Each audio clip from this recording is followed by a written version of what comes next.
Olá, meu nome é Luciane Celeste Lázari Berbel, eu sou médica, sou formada pela Universidade Estadual de Londrina já há 16 anos.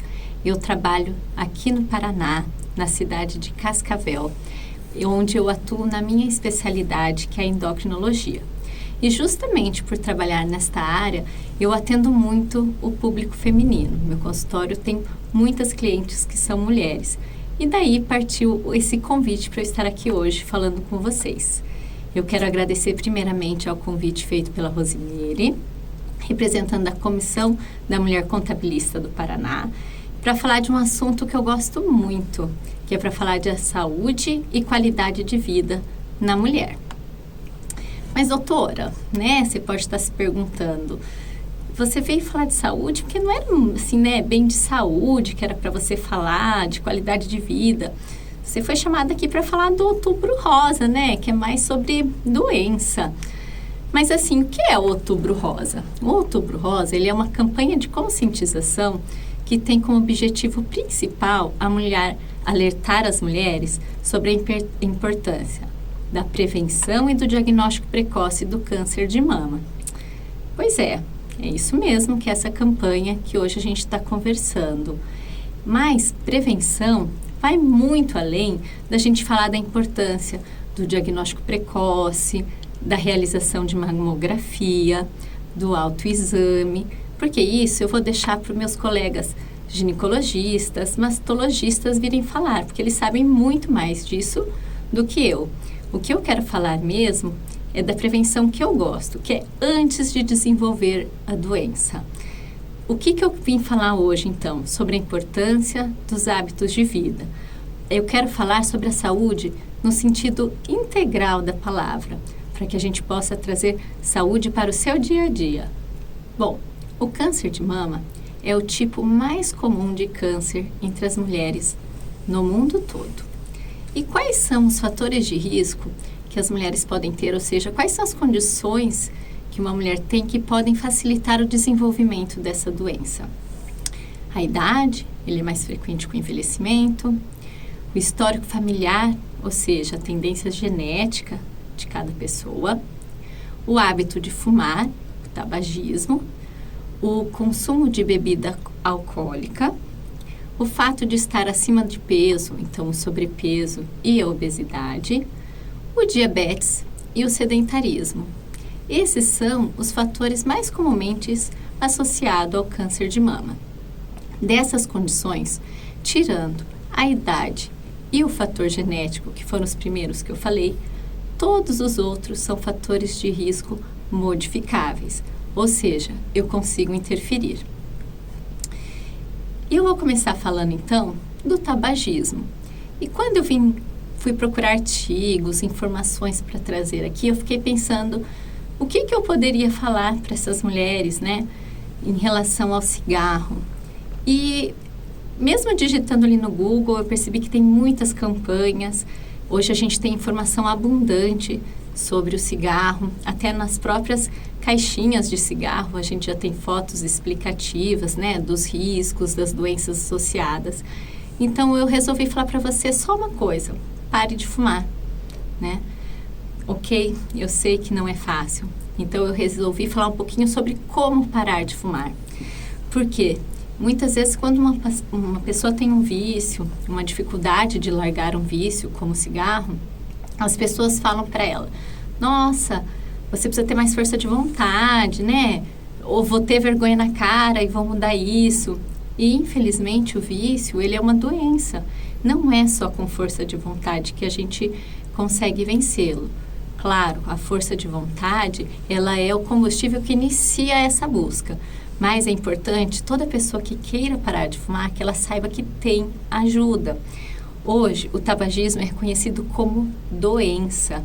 Então, você tem que procurar ajuda médica, ajuda psicológica. E tem campanhas anti-tabagismo nos postos de saúde. Você pode se orientar com as assistentes sociais dos postos de saúde.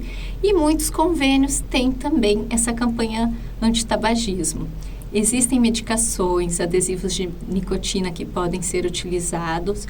Cada paciente tem que ser avaliado de uma forma, mas sempre sabendo, tem como melhorar esse vício.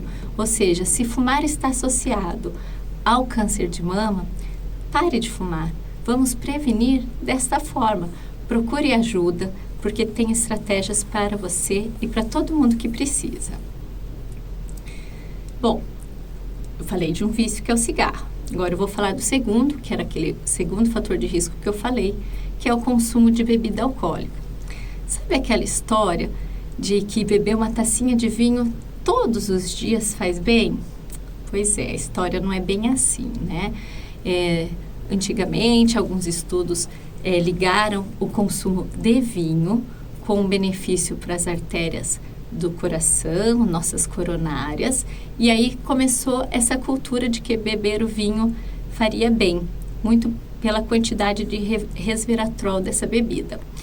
Mas não é bem assim, né? O álcool, a gente sabe que é uma substância tóxica para o nosso organismo, então o consumo diário e excessivo faz mal, e quero dizer para você, não existe uma quantidade mínima que eu possa beber todo dia de álcool e que seja considerada segura, tá? E, inclusive, o consumo de qualquer quantidade de bebida alcoólica na forma de hábito, ou seja, diária, ela é ligada com doenças mentais, com demência, declínio cognitivo e Alzheimer. Então, além do que me trouxe aqui, que é para falar do Outubro Rosa, do câncer de mama, o próprio hábito de consumo de bebida alcoólica é ligado com outras doenças. Então, é importante que você pare de fumar e pare de beber, porque toda vez que eu associo vícios e um está sempre ligado ao outro, eu aumento o risco de doença. Então, se você quer cuidar da sua saúde, vamos cuidar dos vícios. Eu sei, eu falei de várias campanhas, né, que tem nos postos de saúde em relação ao cigarro. Para o álcool não é tão comum. A gente fala que o álcool é uma droga lícita, ou seja, ela não é tão mal vista quanto o cigarro. Mas é importante que você entenda essa relação do consumo de álcool diário ou consumo excessivo com câncer de mama e mude seus hábitos, diminua o consumo de bebida alcoólica. Bom, então eu já falei sobre os vícios, o cigarro, o álcool, e agora eu vou falar de um outro fator de risco, que é um que tem muita ligação com a minha especialidade e que eu acho que é muito frequente e por isso é tão importante. Mais da metade da população brasileira está acima do peso. Sim, eu vou falar do sobrepeso, da obesidade, e eu percebo que desde 2020 nós estamos vivendo uma epidemia, né? A epidemia do Covid, e as pessoas voltaram sua atenção para essa doença, né? As pessoas começaram a pensar em prevenção dela, em tratamentos, mas a verdadeira epidemia que nós temos vivendo, e já faz muitos anos, é outra, é a epidemia da obesidade. É muito frequente e muito subdiagnosticada. Infelizmente, as pessoas muitas vezes nem sabem avaliar corretamente o seu peso e muitas vezes também elas não dão valor para esse diagnóstico. Então, eu quero começar dando uma dica. Pegue no seu celular mesmo, busque a calculadora e faça a conta do seu índice de massa corpórea, o IMC, que muitas pessoas já ouviram falar. Como que a gente faz esse cálculo? Então, você vai dividir o seu peso pela sua altura ao quadrado. Ou seja, você pega o seu peso, divide pela altura e depois divide pela altura mais uma vez. Quando é considerado alterado? Então, um índice normal é até 25, entre 25 e 30 eu sou classificada como sobrepeso e acima disso é obesidade, em todos os seus graus. Então, entre 30 e 35 eu tenho obesidade grau 1, entre 35 e 40 eu tenho obesidade grau 2 e acima de 40 eu tenho obesidade mórbida ou grau 3. Mas depois que então todo mundo pega aí calculadora, né, avalia seu peso, o que é importante a gente entender? Antes a gente falava muito da parte do peso relacionando com estética, né, isso durante muitos anos. E hoje a gente sabe que a obesidade é uma doença, e é uma doença crônica. O que significa isso? Que ela também tem tratamento, você pode procurar ajuda médica, nutricional, psicológica, porque tem como você buscar melhorar.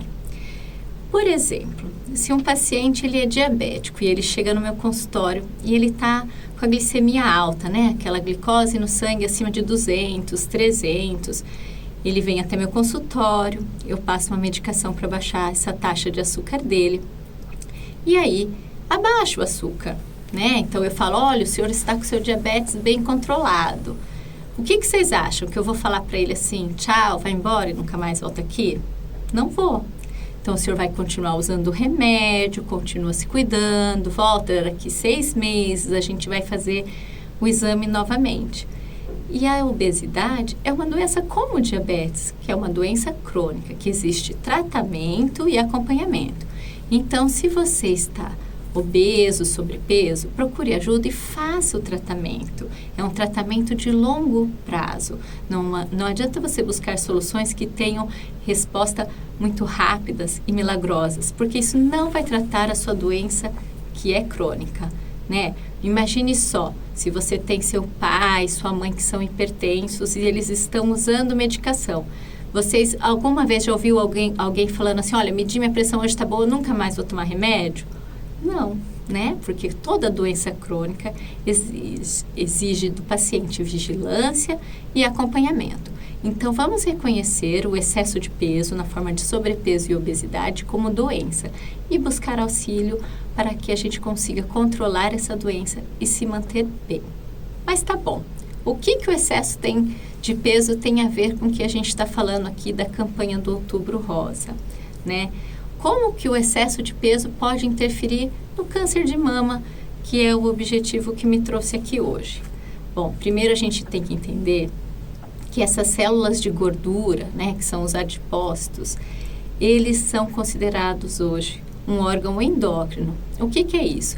Eles são responsáveis, essas células, pela produção de várias substâncias, né, que levam a um estado inflamatório no corpo, uma inflamação. E essa inflamação vai causar muitas mudanças no organismo que tem relação com o câncer. Então, nessa inflamação a gente muda a microbiota intestinal, a gente muda lá no pâncreas a produção de insulina e a própria ação da insulina, que é a tal da resistência insulínica, que eu vou falar bastante daqui a pouco. E com tudo isso, o que ocorre? Uma mudança do sistema imune e com isso, favorecimento da proliferação de células cancerígenas. E aí sim o desenvolvimento de câncer. Só o de mama? Não. O excesso de peso, a obesidade, é relacionada com vários tipos de câncer dos mais frequentes. Mas o que é essa resistência insulínica, então, que eu comecei a falar? Toda vez que a gente come um carboidrato, então vamos lembrar os mais comuns, o arroz, o pão, a massa, né? Nem vou falar aqui dos doces, do açúcar, porque a gente já está pensando numa pessoa que está se cuidando um pouco mais. Então, toda vez que eu ingiro um alimento que contenha o carboidrato, ele vai virar glicose e com isso, para que esse açúcar que eu estou ingerindo, ele não aumente no sangue para que eu não fique ali com a minha glicose alta, o meu pâncreas produz insulina para metabolizar esse açúcar que foi ingerido. Algumas pessoas, principalmente aquelas que estão acima do peso, elas têm esse mecanismo alterado e ela se torna resistente à ação dessa insulina. Então, tanto ali no pâncreas você tem esse mecanismo de liberação da insulina alterado, quanto depois que a insulina foi formada, ela pode não agir da forma correta. Ela não vai exercer o seu papel. E o que isso acontece? Com o tempo eu vou gerar diabetes, mas antes disso eu fico com todo esse metabolismo alterado. Então, um excesso de insulina no corpo que vão ter as suas complicações. Lembrando que a insulina é um fator de crescimento, é um fator anabolizante. E o que pode acontecer? Quando eu tenho um excesso na produção de insulina, ela se liga nos tumores e vai interferir no desenvolvimento dos tumores, né? E vai fazer com que esse tumor cresça mais rápido, então fazendo com que a proliferação das células cancerígenas, né, do câncer, seja muito maior. Mas e por que isso leva ao aumento do risco de câncer de mama? Então, por todos esses efeitos que eu falei da insulina relacionada ao crescimento do tumor, mas também de outras formas. Toda vez que uma mulher ela está acima do peso, com resistência insulínica, ela tem um risco aumentado de desenvolver o câncer de mama. Ela tem, caso ela já tenha o câncer de mama, ela piora o prognóstico, ou seja, o câncer vai ser de uma forma muito mais agressiva. Você tem um aumento do risco de metástase do câncer de mama e de recorrência, que é quando a gente cura o câncer e ele fica voltando. E tem mais um fator. Quando a mulher está acima do peso, ela tem maior quantidade de gordura corporal. E alguns quimioterápicos, eles são drogas lipofílicas. O que é isso? Elas têm afinidade por gordura. Então, se a pessoa tem muito excesso de peso, a medicação ela pode se ligar nessas células gordurosas do paciente e não conseguir chegar com toda a sua força no tumor. Ou seja, alguns quimioterápicos nas pacientes com excesso de peso, eles podem ter menor eficácia, ter menor potência. Então, olha só, quantos fatores que eu falei da resistência insulínica que ocorre na mulher com excesso de peso e sobrepeso que estão ligados ao tumor. Então, o excesso de peso numa paciente que não tem o câncer ou que já tenha, ele muda a sobrevida dessa paciente, a chance de continuar viva. Então, é muito importante que a gente atue no excesso de peso de todas as mulheres. E além do excesso de peso, o que mais pode interferir na resistência insulínica? Você sabia que dormir mal também altera esse metabolismo da glicose e da insulina? Então, as pessoas que dormem muito pouco, ela tem mudança na produção dos hormônios, por exemplo, a melatonina, o cortisol e de outras substâncias, como a leptina, que vão atuar tanto no peso, na resistência à insulina e no apetite. Por isso que muitas vezes quando a gente tem uma noite mal dormida, a gente também tem mais fome no outro dia. E lembrando que como a resistência à insulínica é um grande fator de risco para o câncer e essa mudança hormonal favorece, é importante que a gente durma bem. E para isso eu friso aqui a higiene do sono, que é tentar dormir mais cedo, entre 10, 10 e meia, não usar muito aparelho eletrônico próximo do horário de dormir, evitar bebidas que tenham cafeína no período da tarde. Tudo isso faz com que você durma melhor, produza a insulina de uma forma correta e com isso também vai atuar prevenindo o câncer de mama. Tá, mas doutora, você está falando do excesso de peso, que como a gordura, a resistência insulínica vai piorar, né, o risco de câncer de mama. Mas tem mais algum fator ligado a isso? E tem, porque todos esses fatores que eu falei, eles são ligados a todos os tipos de câncer. Mas o excesso de peso tem um fator que é específico para o câncer de mama. Em todos os pacientes obesos, ocorre o aumento do nível do estrogênio, que é o hormônio feminino.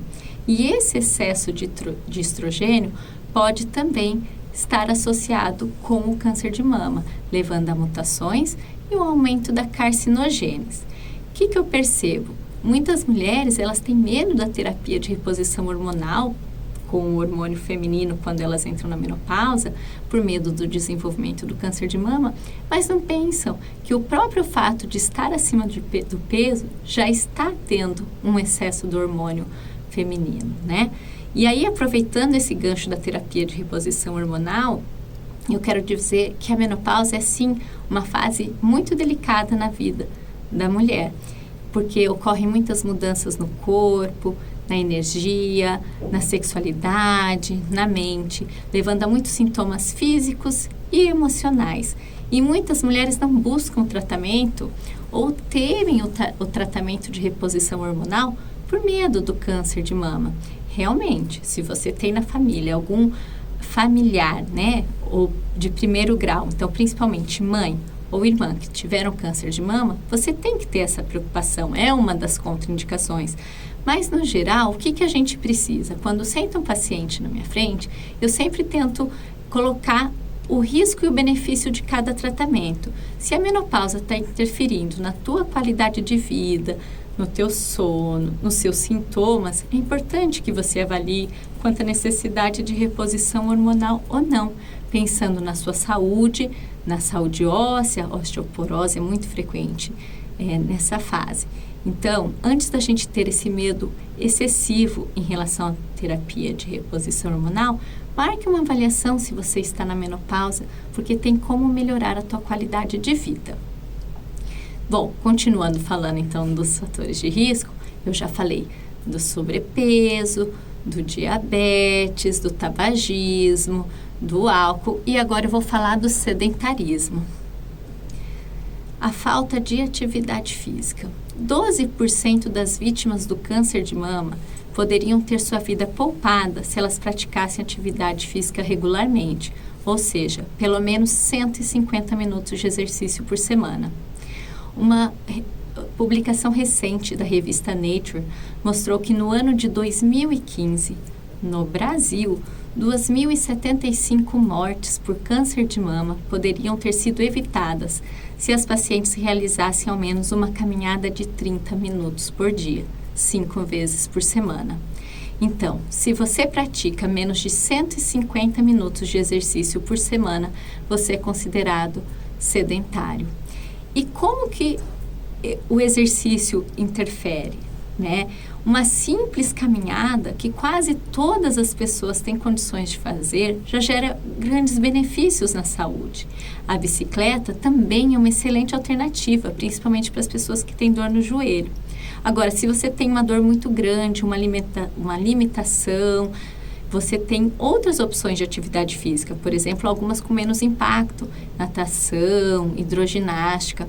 Mas qual que é o exercício bom mesmo? O que a gente tem que fazer? Aquele que a gente gosta, que a gente tem prazer e que a gente vai conseguir levar ao longo prazo.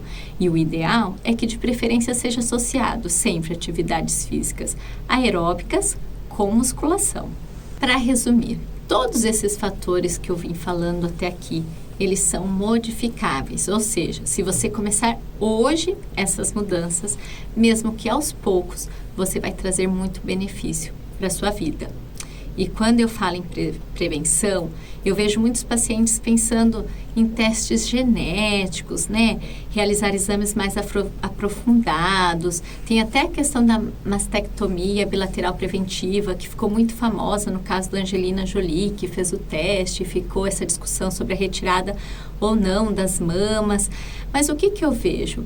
A gente não precisa ir tão longe, né? Tem muita coisa que a gente pode mudar e que vai ter benefício para a nossa saúde em muitos outros aspectos e que faz parte dessa prevenção. E o mais interessante é que todos esses fatores que eu fui citando até aqui, eles vão te ajudar não só no câncer de mama, mas em outras doenças crônicas. Então, por exemplo, o diabetes, a pressão alta, que é a hipertensão arterial, as doenças cardiovasculares, como o infarto, o derrame, que é o AVC, todas essas doenças crônicas, de uma forma conjunta, elas correspondem a mais ou menos por 75% das causas de morte no Brasil. Então, quando eu falo em modificar seu hábito de vida, eu estou falando em prevenção de câncer de mama? Sim, com toda essa base científica que eu já falei, mas eu estou falando em prevenção de morte, em qualidade de vida de todas as outras doenças crônicas que a gente tem no nosso país e no mundo todo. Então, o que eu posso fazer para melhorar tudo isso que eu vim trazendo aqui para vocês? Então, a primeira coisa que eu falo para todos os meus pacientes é que a gente tem que olhar a nossa compra do carrinho do supermercado, né? Como que eu começo a melhorar a minha alimentação? Eu tenho que aumentar o consumo de alimentos frescos e ricos em nutrientes e diminuir o consumo de alimentos industrializados e ultraprocessados. Segundo fator é dizer não ao sedentarismo, lembrando que para que eu saia do sedentarismo, é importante que eu pratique mais que 150 minutos de atividade física por semana. Terceiro, diminuir a ingestão de bebida alcoólica. E 4, pare de fumar, mesmo que você precise de ajuda para isso. Esse é o meu recado para vocês. Eu agradeço a cada um que tirou um tempinho do dia nessa jornada tão corrida que a gente leva para assistir esse vídeo. Eu espero ter contribuído para trazer mais saúde para todos vocês e desejo uma vida longa e boa para todos nós.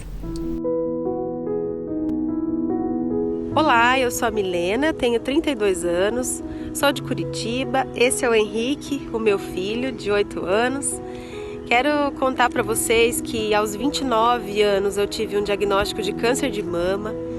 Foi um momento desafiante, de bastante dificuldade, com bastante desafios, mas quero contar também que esse momento foi superado e hoje eu estou bem, eu estou com saúde, né?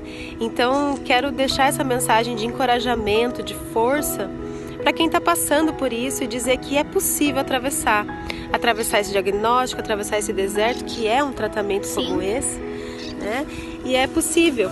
Então quero deixar essa mensagem para vocês. Um beijo, fiquem com Deus.